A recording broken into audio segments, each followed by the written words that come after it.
Hello beautiful creative friends, it's Belinda and today I am sharing my latest project for the Hip Kit Club design team. This was created with the September 2025 Hip Kits. I really wanted to challenge myself here to limit my supplies and to try to make the most out of the pattern papers that come in the kits. I wanted to keep the design clean but visually interesting, and I wanted to make use of some of the free and exclusive cut files that are available through the Hip Kit Club to tie it all together across this 2-page layout. So as usual, I'm starting off with some white cardstock as the base for my layout and some pattern paper to add a border.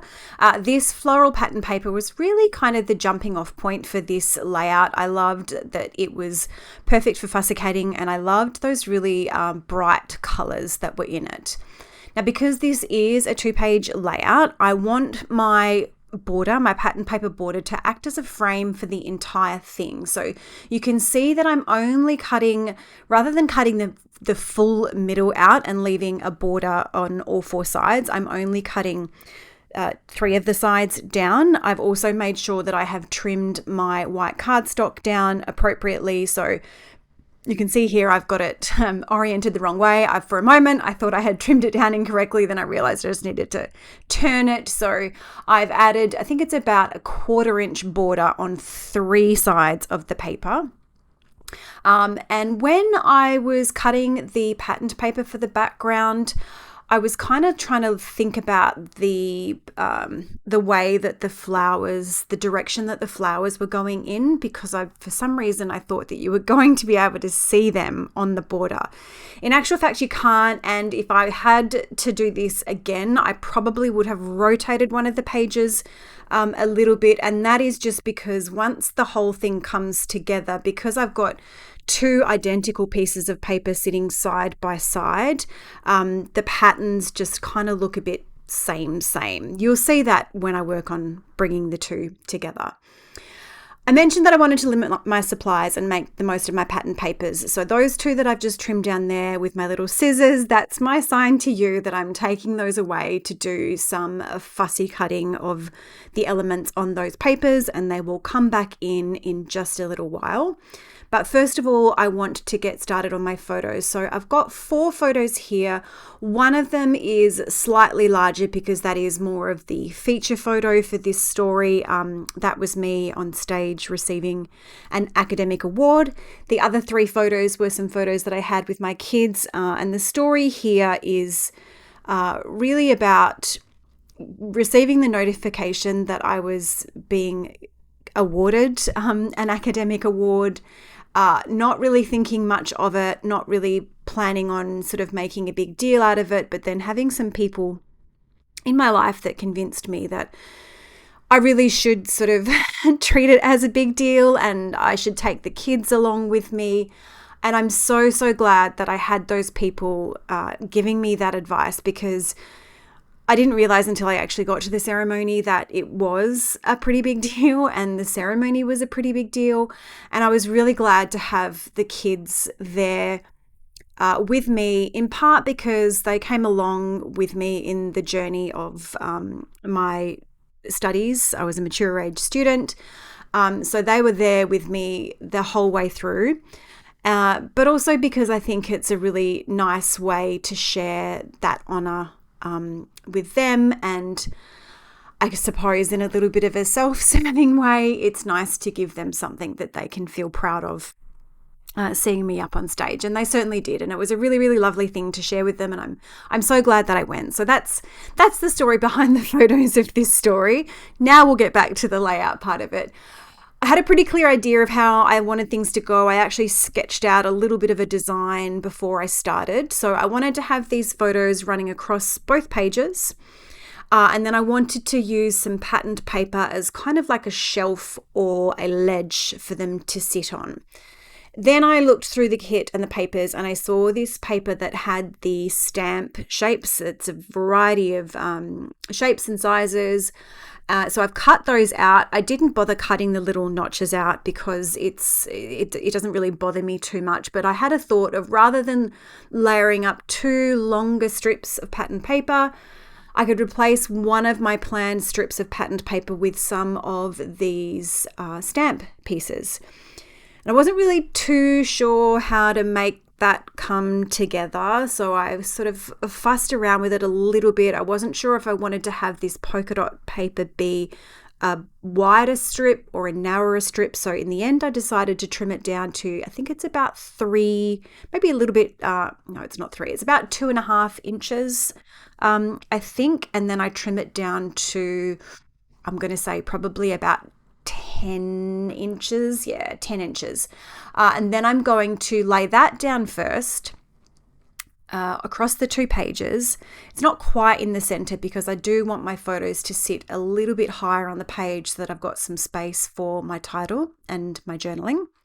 So I'm going to place the photos down now, and then I'm going to bring these stamped pieces back. And I wasn't sure if I wanted them sitting on the top of the polka dots or underneath, but when I played around with it earlier, I realized that for me, it just definitely looked better having them sitting underneath those polka dots. So my idea now is to just layer them in a row, just making sure that I'm varying the sizes, having those sit underneath, and not having them be straight across, if that makes sense. So I'm trying to get some balance here. I've got some that are tucked underneath. You'll find some where I've got 2, one on top of the other. I'm really just playing around with the pieces and seeing what looks good to me. There's no particular approach. I'm just trying to make sure that I don't have 2 wide pieces next to each other, and that side by side they come down to different spots on the page, if that makes sense.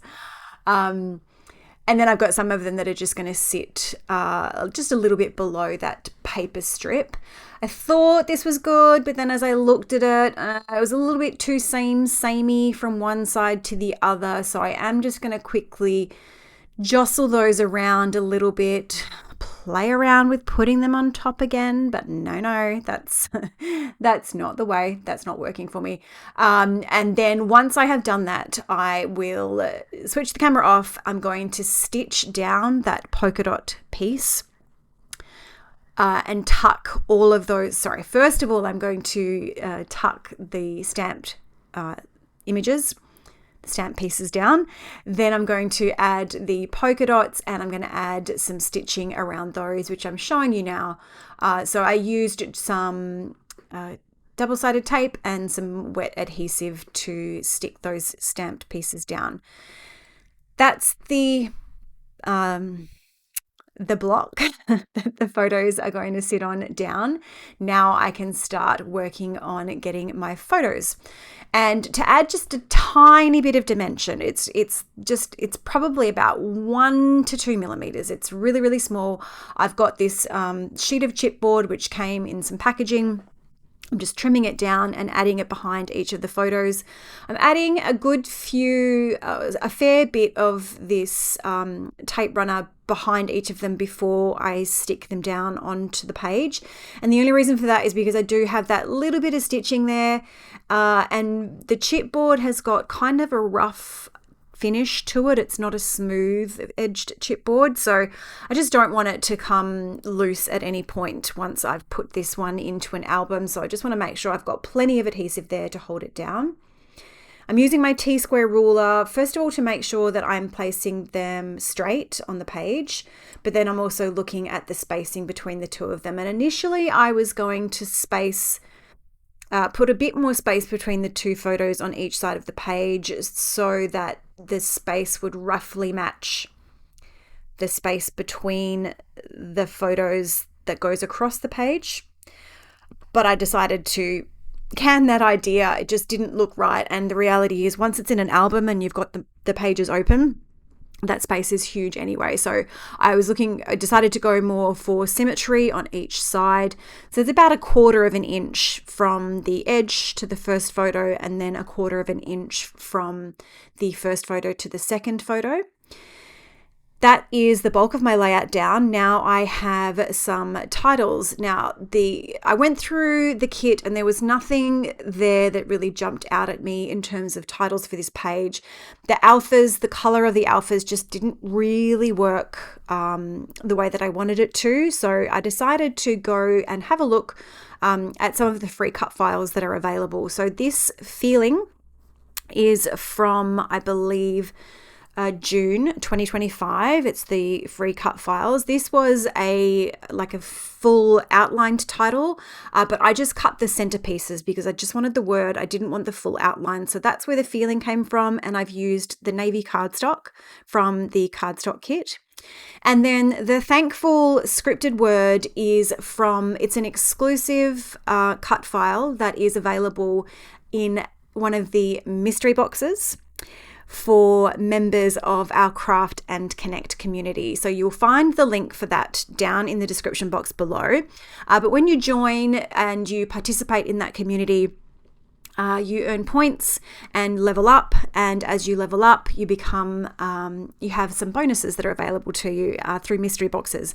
And one of the mystery box bonuses is a whole bunch of cut files, and that is where that thankful title came from.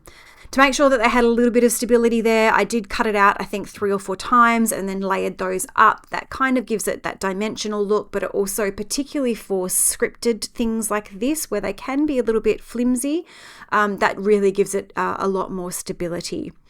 While I was chatting away with that feeling title, you will have watched me with my favorite little trick for lining up titles, and that is to use my self-healing mat. I lay the title out using those lines, the grid lines as a guide, place some washi tape over the top, flip it over, pop my wet adhesive on, and then I can pick up that whole title and place it down, and it is nice and straight and nice and evenly aligned without having to fuss around with having a ruler in the way while I'm trying to stick the pieces down. So I've got my title in place, I've got my photos, now I have my journaling. I toyed with the idea of doing some hidden journaling on this one because there was a little bit that I wanted to say, but I do have a fair bit of space available to me on the bottom of the page. So I decided that I would just do some really, really, really long strips of journaling.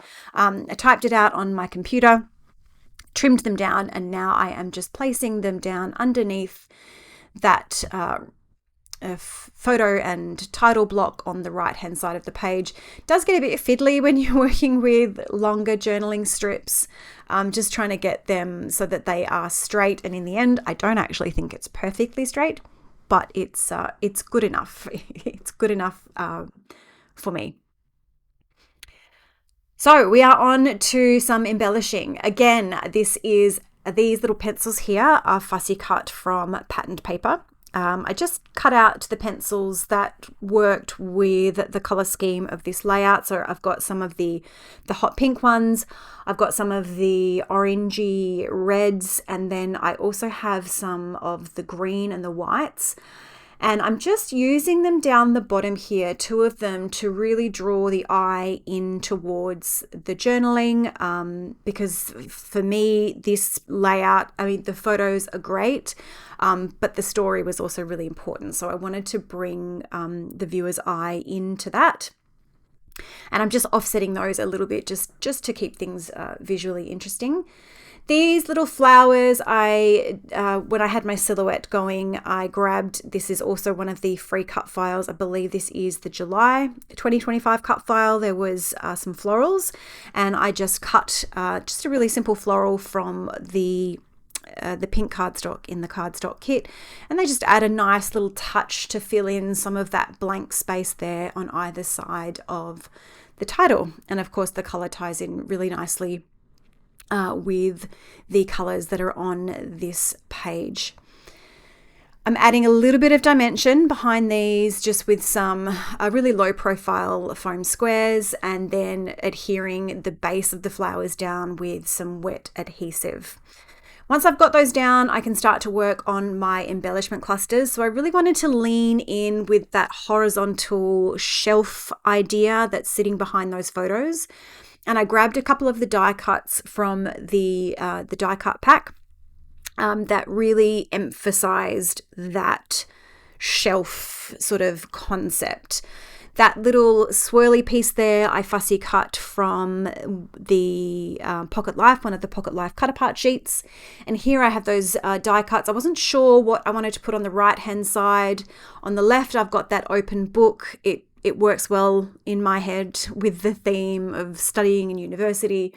And then on the right hand side, I've gone for the die cut piece that's got the globe, again, some more books and just some really cute little bits and pieces. I thought that the colors tied in really well, and adding those there just on the bottom of each of those photos does really help to reinforce that sort of shelf idea. Again, I'm adding a little bit of foam adhesive to the outside of those die cut pieces, and that is just because I have raised the photos and they are quite large die cut pieces. So I didn't want them to fold down once I had adhered them. So just a little bit of foam adhesive on the outside helps them to sit flat. I haven't actually adhered them down yet though, because I do want to tuck some florals in behind them. And the florals that I am using here are all fussy cut from that patterned paper that I used for the border of my pages. Spoiler, I didn't actually fussy cut these. I used my Silhouette Pick Scan mat, which I've not used for a really, really, really long time. I was a bit worried that things weren't going to go well, but surprisingly, it actually worked super well. It got those cut out in no time at all, and saved me a little bit of a hand strain. So I'm definitely going to be doing that again in future. So I'm building out these floral clusters, and I'm trying to make them pretty similar from one side to the other, to be honest. Maybe just mirrored in a way, but I'm trying to make sure that I've got one of those really big pink and red florals. I've got a yellow, and I've got one of the darker blue, and then I'm tucking in just some of those lighter pink accents, which coordinate really well with the pink in those flowers that I have cut with my Silhouette. So I'm going to build the clusters out. I do want to add a little bit of something onto the two photos that are in the center, and I fuss around quite a bit with what to do there, but in the end I decide to keep it pretty similar. Once I'm finished, I kind of wish I had changed the position of them just a little bit, because it is a bit too same, but it's done now. So I'm just forcing myself to be happy with it. I really love those little floral pieces that are on those photos. They were the perfect size for that slot. And I toyed with the idea of bringing in some of those same cut file flowers, but it just didn't really work. I definitely wanted to repeat those pencils, just to sort of keep the eye moving around the page. But the ones that I had cut from the full-size 12x12 paper, they were just too big. So I went to the Pocket Life kit papers, and I fussy cut some out from the paper there. So they're much smaller. And I've just placed those around those little embellishment clusters, just trying to keep the direction moving around the page. And now I am on to the finishing touches. As I said, I wanted to limit my supplies here, so I'm just going to add 2 puffy stickers. I'm going to spend way too much time deciding on which puffy stickers and where to place them, but they are going to go down. And then the finishing touch for this page, I have gone and grabbed the Hearts and Stars confetti die, which is from June 2025. I have used those to die cut some hearts out from that same navy cardstock that I've used for the title. And then I am just going to sprinkle those around my clusters just as a nice little finishing touch. If you'd like to check out the Hip Kit Club, you can find the link in my description box below, and don't forget to use my code BelindaJane for a discount on your first order. Subscribers receive monthly project sheets, free cut files, and some really great flexible shipping options. You don't actually have to be a subscriber to purchase these kits, though. They do offer them just for one-off purchases if there's something in particular that has caught your eye. If you have enjoyed this video, please, I would love it for you to give it a like, leave a comment, subscribe to my channel. It really does help my channel to grow and keeps our creative community thriving. But I will leave it there for now and say thank you so much for watching, and I hope you have a great day.